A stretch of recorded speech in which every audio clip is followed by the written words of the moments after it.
Selamat pagi anak-anak.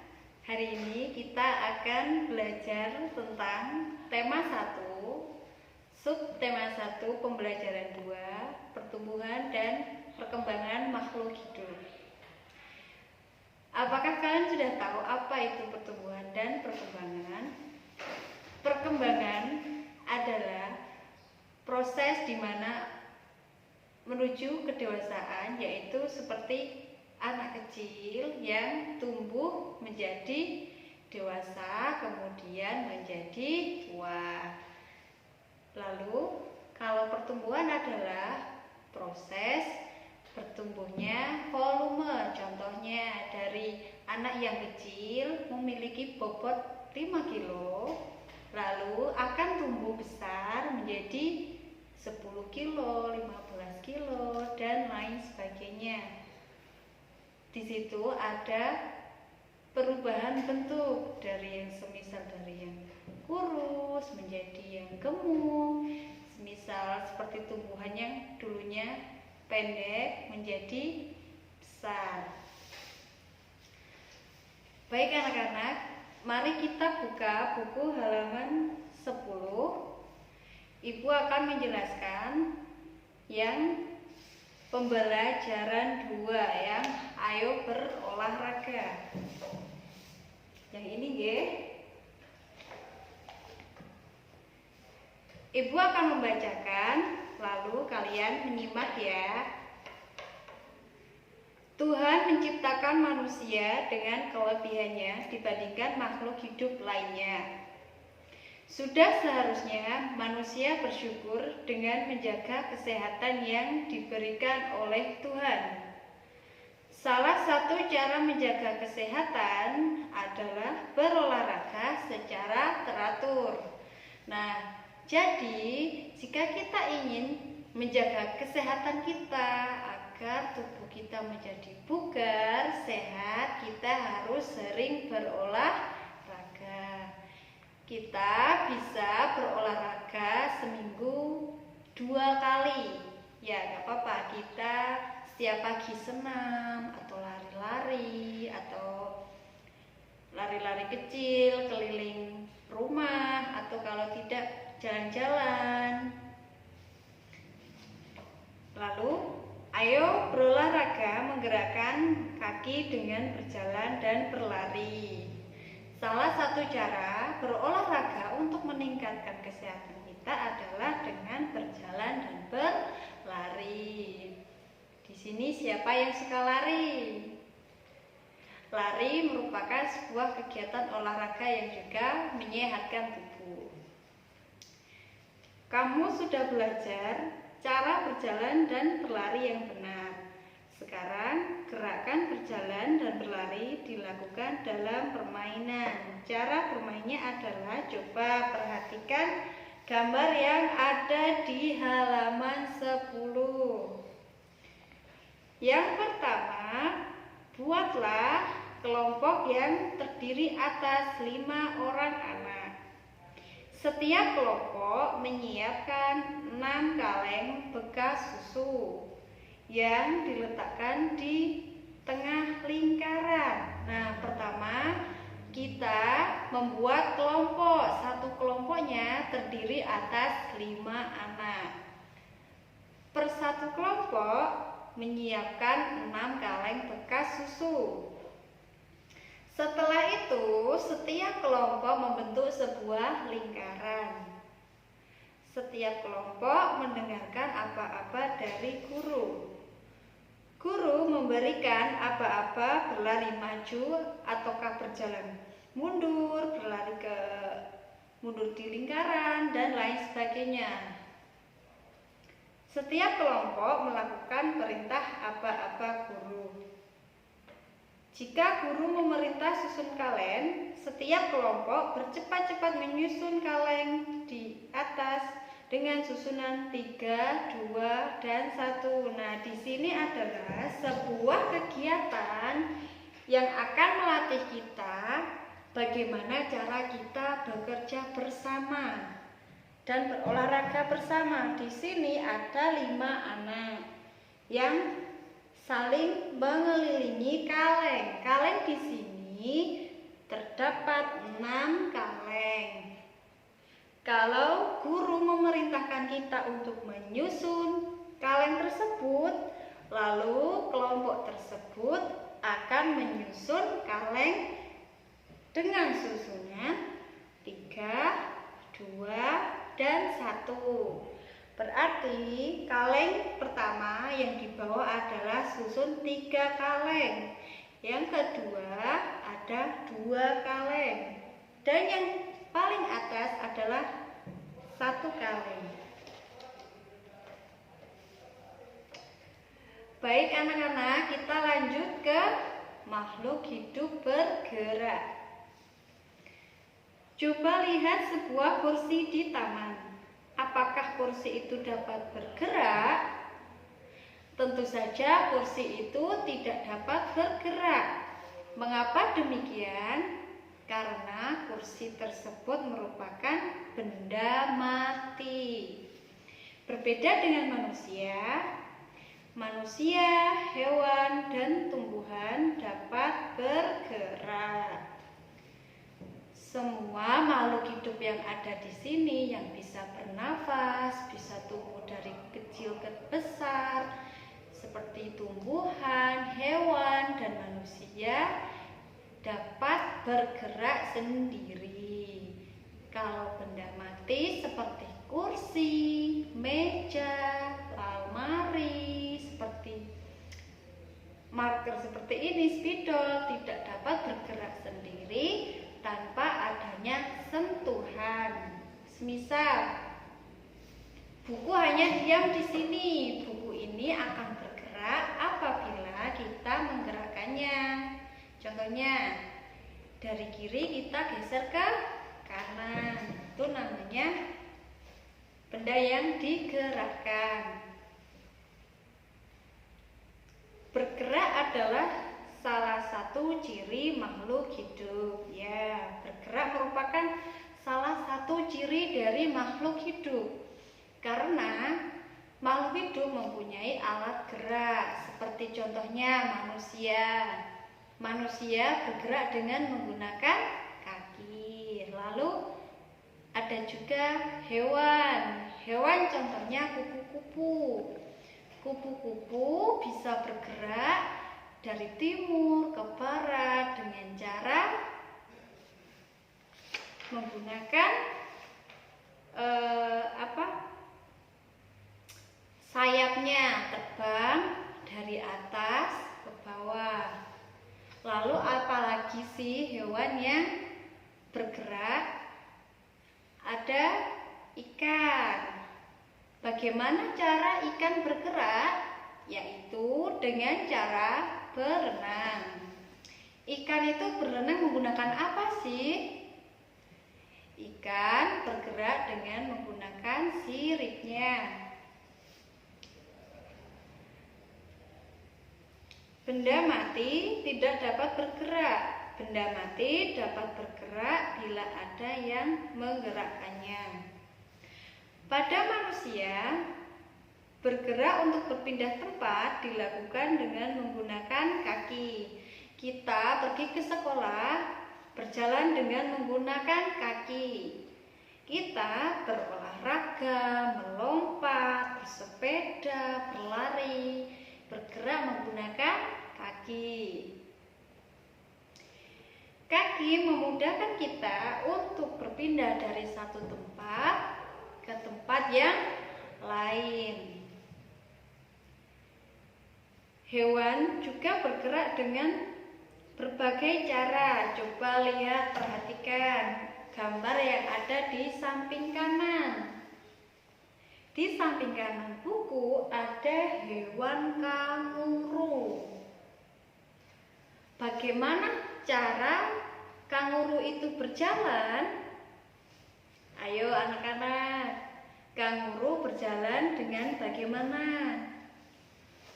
Kanguru berjalan dengan cara melompat. Kanguru berjalan melompat dengan menggunakan kakinya. Lalu apalagi sih hewan yang bergerak dengan berbagai cara, ada juga ikan. Ikan bergerak dengan cara berenang. Ya. Lalu kalau burung bergerak menggunakan kaki dan terbang dengan sayapnya. Kalau ular bagaimana? Ular bergerak menggunakan dengan cara melata. Melata itu apa sih?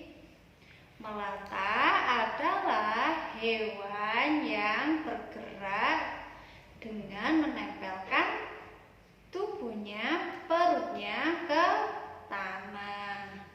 Selain ular, ada hewan apa lagi sih yang bergerak dengan menggunakan perutnya? Apa? Kira-kira ada yang tahu? Ya, hewan yang sama dengan ular bergerak menggunakan perutnya adalah cacing.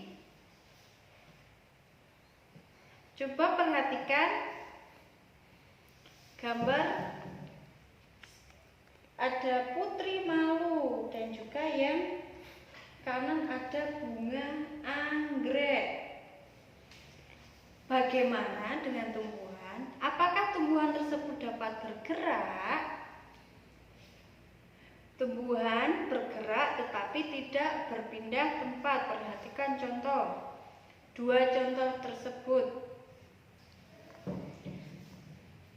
Putri malu. Bagaimana jika putri malu itu disentuh? Apakah daunnya tetap sama saja atau dia akan merapat dari daun ke satu ke daun yang lain?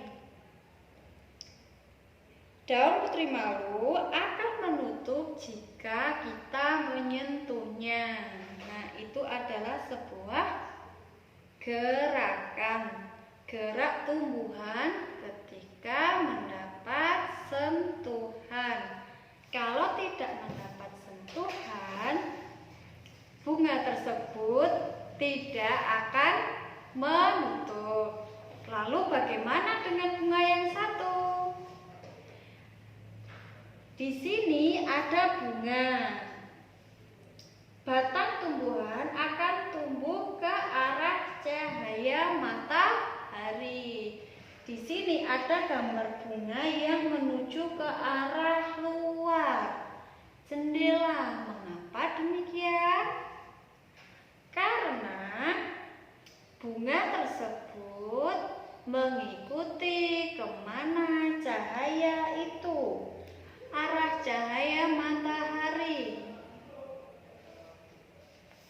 Apakah sampai sini sudah jelas? Baik, kalau sudah, mari kita buka buku halaman 12. Halaman 12 yang ayo berlatih. Coba perhatikan kotak-kotak di bawah ini. Perhatikan ciri-ciri alat gerak hewan berikut dan tentukan bagaimana cara hewan itu bergerak. Ayo, nomor 1. Monyet dan orang hutan. Ciri-ciri alat geraknya: anggota gerak depan lebih panjang dari anggota gerak belakang. Lalu cara geraknya bagaimana? Cara bergerak yaitu dengan bergelantungan. Bergelantungan di mana biasanya kalau monyet dan orangutan? Bergelantung di pohon.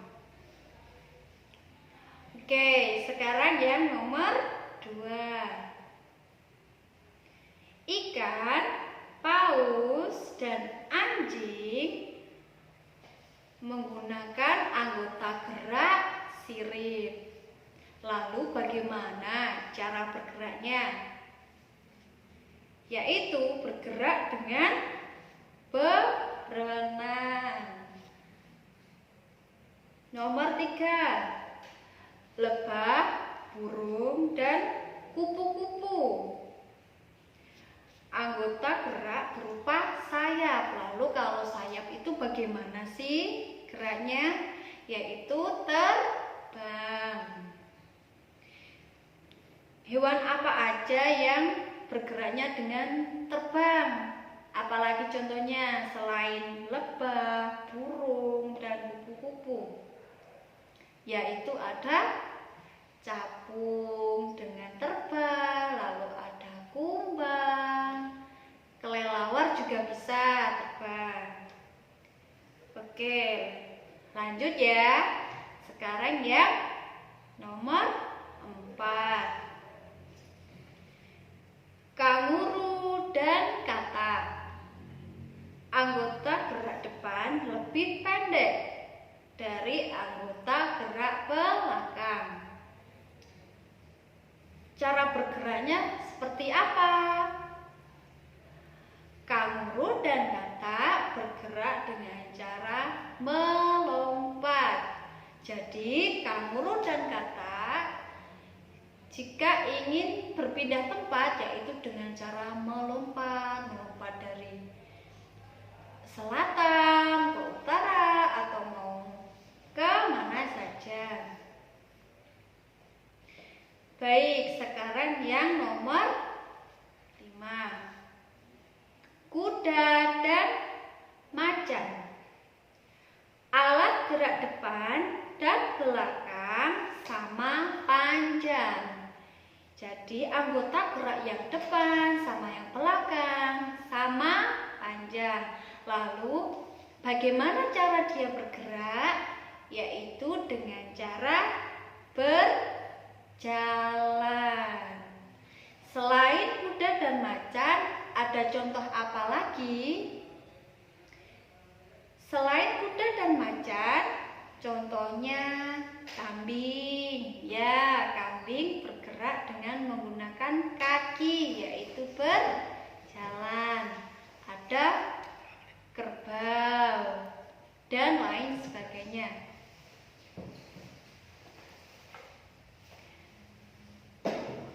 Sekarang coba perhatikan gambar di bawah ini. Ada gambar ular, ada cacing, dan ini adalah siput. Bagaimana cara bergerak mereka? Carilah informasi dengan apakah mereka bergerak. Di sini ada ular.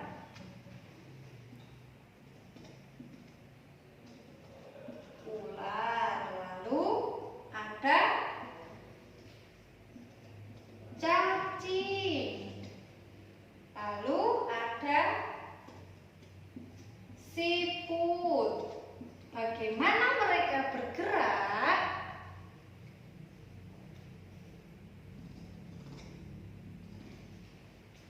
Ular, cacing, siput yaitu bergerak dengan menempelkan perutnya ke tanah. Menempel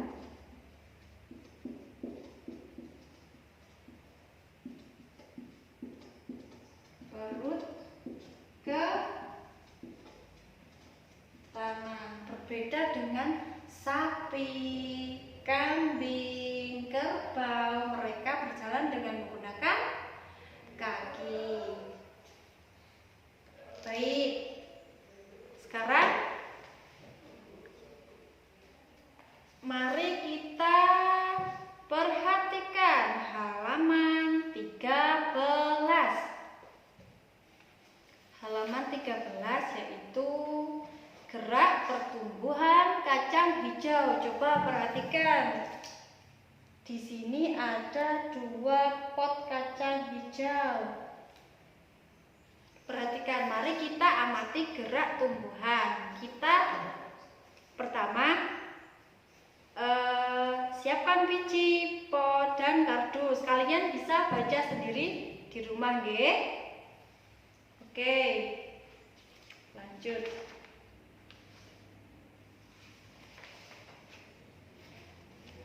Kita buka halaman 14.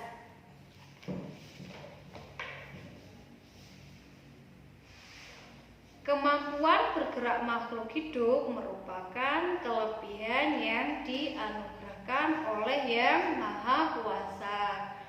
Jadi kita harus bersyukur kepada Allah karena kita dianugerahkan oleh Allah, diberi kesehatan, kelengkapan tubuh, seperti kita bisa berjalan, kita bisa lari-larian, kita bisa berenang, seperti itu. Lalu dengan bergerak, manusia hidup dengan leluasa berpindah tempat. Dengan bergerak, kita bisa pergi ke mana saja. Semisal kita ingin pergi ke pasar, ke tempat wisata, jalan-jalan, kita camping. Nah, itu merupakan sebuah anugerah dari Allah yang mana kita diberi alat gerak, yaitu kaki. Dan kita haruslah bersyukur. Sebagai manusia, kita bersyukur atas keistimewaan tersebut. Bersyukur merupakan cara kita berterima kasih kepada Allah atas nikmat dan karunia-Nya yang diberikan kepada kita. Oleh karena itu, bersyukur harus dilakukan dalam setiap kegiatan setiap hari. Seperti kita bersyukur bisa berangkat sekolah dengan pagi-pagi, bisa menimba ilmu di sekolahan. Lalu bentuk syukur tersebut dapat kita lakukan dengan menjalankan perintah dan menjauhi larangannya sesuai agama yang kita yakini. Jadi kita tidak boleh melanggar aturan-aturan yang sudah kita pelajari di agama kita, yaitu kita dilarang mencuri, menjahili teman. Kita pokoknya hal-hal yang buruk tidak boleh kita lakukan. Lalu apa saja sih hal-hal yang boleh kita lakukan dan hal-hal baik tersebut? Ketika kita di sekolahan, hal-hal baik yang bisa kita lakukan seperti ketika kita teman sedang kesusahan, tidak punya seperti ballpoint, pensil, nah kita membantunya, yaitu dengan meminjamkan ballpoint dan pensil. Lalu kalau bentuk baik ketika di rumah apa? Kita bisa membantu ibu di rumah. Kalau yang putri-putri, cewek-cewek bisa membantu ibu seperti menyapu, menyiram bunga juga bisa. Bersyukur kepada Tuhan merupakan pengalaman sila pertama di Pancasila. Ayo, apakah ada yang tahu sila pertama di Pancasila itu apa? Sila pertama yaitu ketuhanan yang Maha Esa. Sila pertama disimbolkan dengan simbol bintang. Salah satu contoh bersyukur adalah dengan menjaga seluruh ciptaannya. Misalnya, kita tidak boleh menyakiti hewan, kita tidak boleh menyakiti tumbuhan, serta tidak menebang hutan. Nah, kegiatan tersebut harus kita hindari. Lalu apa yang harus kita lakukan? semisal kita punya hewan peliharaan di rumah. Biasanya kalian di rumah ada kucing. Nah, di rumah kalau punya kucing kita rawat, kita sayangi, kita beri makan, dan lain sebagainya. Tidak boleh kita sakiti, kita lempari batu. Semisal kita lihat ular, ayo kita lempari, tidak boleh. Kalau kita lihat kucing di rumah orang, nah kita nggak boleh usil, kita tidak boleh semisal melempar itu ada kucing, ayo kita lempari, tidak boleh.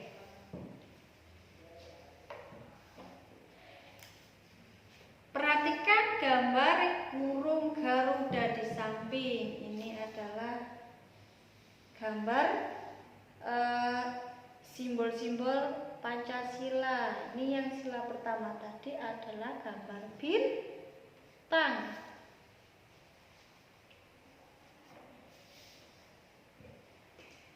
Oke, ayo perhatikan halaman 15. Berilah tanda centang pada gambar yang menunjukkan sikap bersyukur kepada Tuhan dan tulis penjelasannya. Tulis pula alasan untuk gambar yang tidak kamu pilih sebagai ungkap rasa syukur. Di sini ada 3 gambar. Ada 3 gambar. Gambar pertama adalah memberi makan ayam, yang kedua menyiram bunga, yang ketiga ini melempari sarang burung. Coba perhatikan yang gambar pertama, nomor 1. Apakah yang dilakukan Rina? Apakah yang dilakukan Rina menunjukkan sikap bersyukur kepada Tuhan? Coba jelaskan. Nah, di sini merupakan kegiatan yang baik, bisa kita centang. Lalu mengapa alasannya? Kita bersyukur karena kita bisa memelihara hewan peliharaannya kita bisa menyayanginya, kita bisa memberi makannya setiap hari, merupakan suatu bentuk bersyukur. Sekarang yang nomor 2. Apakah yang dilakukan Desi? Apakah yang dilakukan Desi menunjukkan sikap bersyukur kepada Tuhan? Coba jelaskan. Mari kita lihat. Desi memiliki bunga, lalu Desi menyiraminya. Apakah merupakan bentuk bersyukur? Ya, di sini merupakan bentuk bersyukur. Kita bisa memberi tanda centang. Lalu alasannya apa? Alasannya adalah kita bisa menyirami tumbuhan, hewan, kita bisa menyirami bunga yang kita tanam di rumah agar bunga tersebut tidak mati. Lalu yang terakhir, coba nomor 3. Apakah kegiatan ini merupakan hal yang baik atau buruk? Di situ ada Mas Adi dan Pino. Mas Adi membawa batu, lalu Mas Pino sedang ingin melukai burung. Apakah yang dilakukan Adi dan Pino menunjukkan bersyukur kepada Tuhan? Coba perhatikan. Mereka menggunakan batu dan ingin melukai burung. Kegiatan tersebut merupakan yang tidak baik. Lalu kita harus menggunakan tanda silang karena merupakan tindakan yang tidak baik untuk dicontoh. Lalu alasannya kenapa? Karena tindakan Adi dan Pino ingin ingin melukai burung. Burung tersebut merupakan makhluk ciptaan Allah yang harus kita jaga. Apakah sampai di sini sudah paham?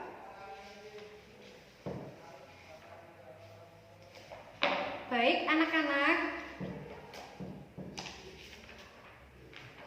pembelajaran tema 1, pembelajaran 2 kita sudah selesai. Jangan lupa kerjakan soal-soal latihan yang ada di buku. Kalian kerjakan di buku kalian ya. Baik, cukup sekian pelajaran hari ini. Terima kasih. Wassalamualaikum warahmatullahi wabarakatuh.